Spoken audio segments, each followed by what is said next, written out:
Hello friends, good afternoon. आज हम बात करेंगे एमिनोरिया के बारे में। एमिनोरिया का मतलब होता है मिस्ड पीरियड्स, जब पीरियड्स नहीं आते हैं। तो जो एमिनोरिया होता है वो दो तरह का होता है, एक होता है प्राइमरी एमिनोरिया, एक होता है सेकेंडरी एमिनोरिया। प्राइमरी रीज़न जो first primary type of amenorrhoea है वो मोस्टली कंजेनाइटल होता है। जिन टीनेज गर्ल्स को 16 इयर्स तक की एज तक भी पीरियड्स नहीं आते हैं उनको प्राइमरी एमिनोरिया कहा जाता है।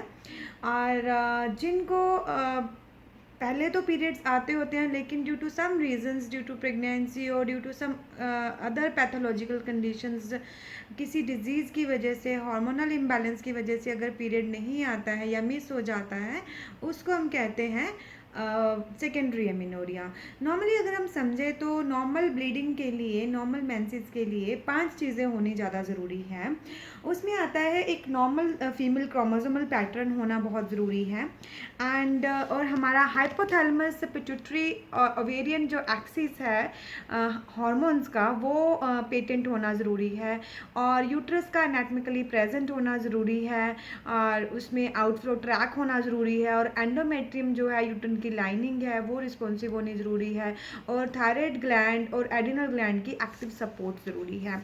अब जिन लेडीज़ को प्राइमरी एमिनोरिया रहता है, जिन बच्चियों को प्राइमरी एमिनोरिया रहता है, उसमें हमें देखना पड़ता है कि क्या रीज़न है, कंजेनाइटल है, यूट्रस की प्रेजेंस है कि नहीं है। उसमें बहुत सारे हार्मोन्स है जो चेक करने पड़ते हैं। उसके बाद आता है सेकेंडरी एमिनोरिया। प्रेगनेंसी में जो एमिनोरिया होता है वो सेकेंडरी कहा जाता है। एंड वो नेचुरली नहीं आता है। और कुछ लेडीज़ जो बेबी को फीड कराती है उनको भी पीरियड्स नहीं आते हैं। एंड थर्ड जो रीज़न सेकेंडरी एमिनोरिया में हो सकता है वो आपके हार्मोन्स में गड़बड़ हो सकते हैं।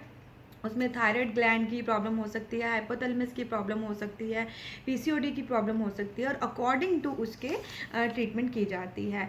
और इसमें मेनली जो डाइट हम देखें तो डाइट में जो आयुर्वेद में कहा गया है, आयुर्वेद में इसमें पैतिक द्रव्य, आग्नेय द्रव्य दिए जाते हैं, मतलब कि गर्म चीज़ें खाने को कहा जाता है।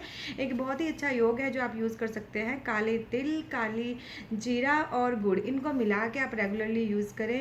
और एक्सरसाइज करें, इन सब चीज़ों का ध्यान करें। और स्ट्रेस और टेंशन को अपनी लाइफ से दूर रखें, तब आपके पीरियड्स को आप ठीक कर सकते हो। और अगर आपको प्रॉब्लम फिर भी आती तो आप अपने डॉक्टर से जांच करवाएं, अपने डॉक्टर की सलाह लें।